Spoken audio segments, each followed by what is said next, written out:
Welcome back. RealTalkTwinCities.com. I'm here with Cheryl, Eric the Lone Guy, getting ready for segment number 2. First things first, myth versus reality. I get this all the time. It happens over and over. And I tell my clients that no, it doesn't matter if you have your credit pulled more than once. Now, let me color that. The myth is that having your credit pulled at all hurts you, or more than once or twice hurts you. It can. However, especially in the case of shopping for a mortgage, the credit bureaus know that you may have your credit pulled 2 or 3 times. That's possible. You don't need to do that, but it happens. Similarly with car shopping, your credit gets pulled many times, right? That's right. And people think, oh my God, each time, how many points is it? It's not if, it's how many points does it go down each time. Well, it doesn't, or it shouldn't. You have a window, roughly 30 days, and a mortgage companies are coded. So the bureaus know, oh, it's a mortgage company pulling again, it's within 30 days, they're shopping for a mortgage, nothing happens.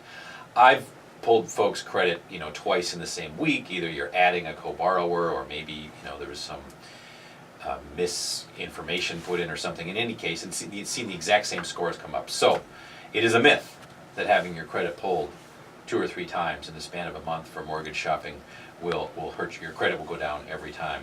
The reality is it won't. Unless you're Christmas shopping and every store you go to, you open up a new credit card account. That will hurt your credit if you pull, applying for credit can.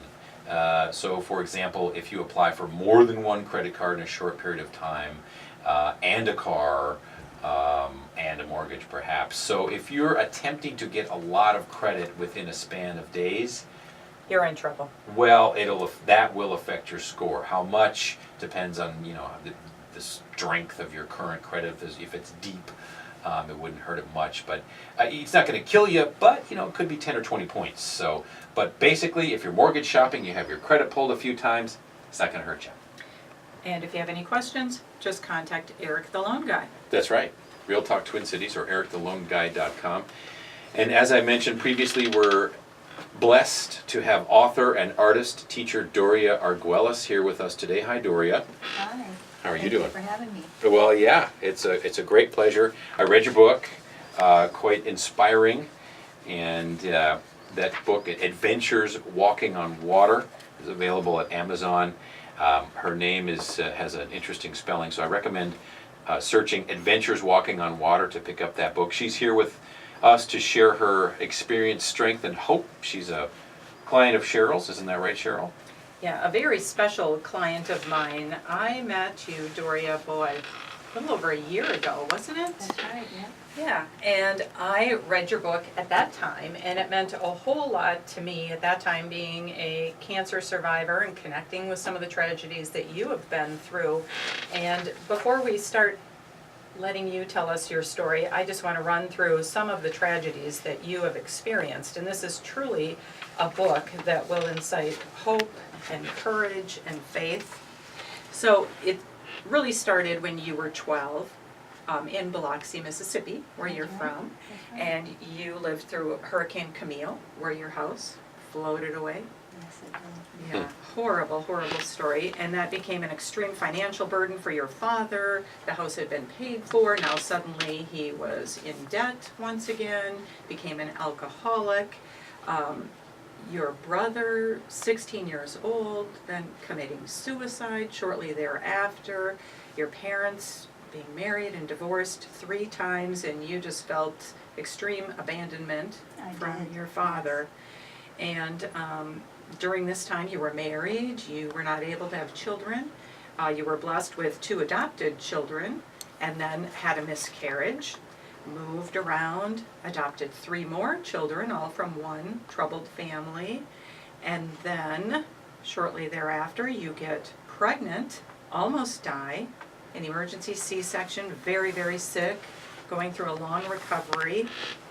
And you have this beautiful little boy, almost 2 years old, and then your husband dies, and there you are with 6 kids to raise on your own. And 6 weeks later, you find out your 12-year-old has terminal cancer. You go through that, his death, and then it just goes on and on. Every time you would go home to Biloxi, somebody else is gone. So when you think about all of this, I mean, where did you start from and how did you end up where you are today with your faith and hope?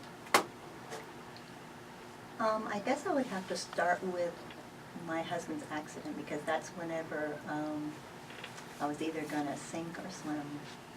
And from my parents' experience of seeing what they did, how my father started becoming an alcoholic after life was hard for him, I knew I didn't want to go that route, but after my husband died, I did actually go into like a very deep depression for about the 6 weeks, I guess.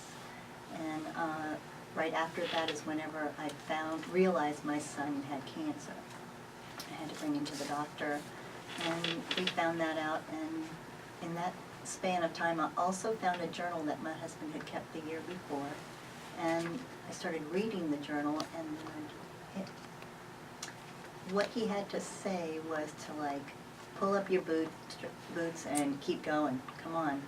That's kind of what I got out of it, and it was all about this life isn't really made for us, it's eternity. That's our goal, so come on, keep going, because you want to go to eternity. And that's, I just sort of started embracing that mindset, and during especially that time of the 2 years that my son was sick, I actually had a lot more time by myself, because we would have to go and have the treatments, you know, for days and days and stuff, and be away from the family, because it was a 6-hour trip to where he had to go.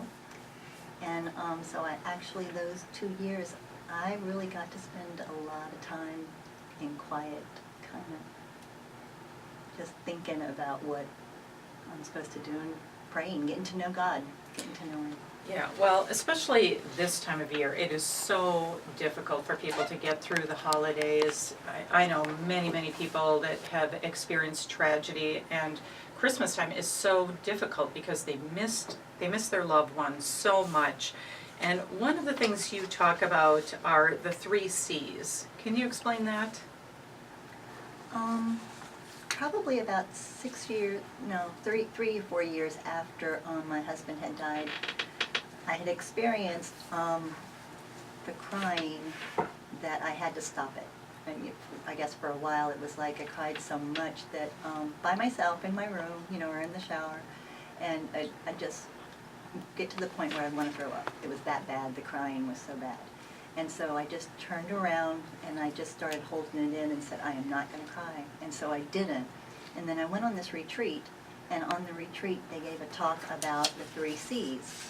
And it was cry, commit, and continue.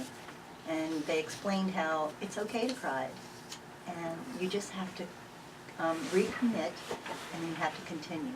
And that just resonated with me, and it was like, oh, I can cry, it's okay.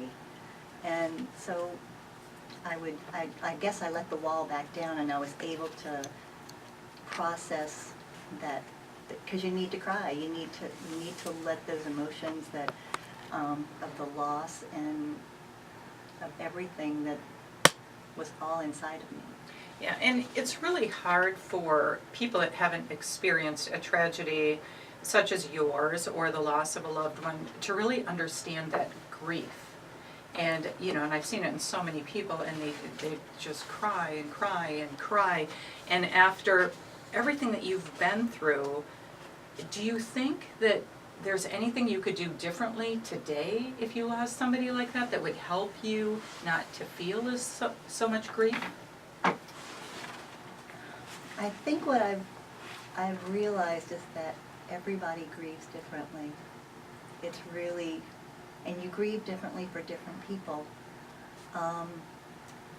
For my husband, that unexpected was so intense, and he was my best friend, so that was another level of it. But with my son, when he was dying, it was more like this, oh God, please let him stop suffering. And I was able to sort of like let that go, so I didn't have the same But, I mean, I've met people who've lost a child and they just have a really hard time with letting that go. But for me, I guess because of having the tragedy, suddenness first, and then the long 2-year suffering, watching him suffer. I'm sorry, what was your exact question on that? Well, I was just wondering if it would be easier today, and how could it possibly be? Because you would have to go through that experience. But do you have any advice for people in dealing with grief at all? How they could get through it? How did you get through it? I mean, what if you could name a few things that, I mean, you wrote this book, Adventures Walking on Water. We're talking with Dorea Arguelles and sharing her experience and hope through tragedy. How have you found that, sharing your story? I mean, what if you had what if you had this book when you were going through some of those trying times? Do you think that would have given you some additional tools or methods, perhaps? I think the prayer. Prayer. Within the book, I really explain a lot of my prayer life and how I just really surrendered to God and. And faith in knowing that there's life beyond this world. Yeah, and knowing that there's nothing to be afraid of. That I actually coined this little saying of "get out of the box." I felt like I had to get out of the box to be who God wanted me to be.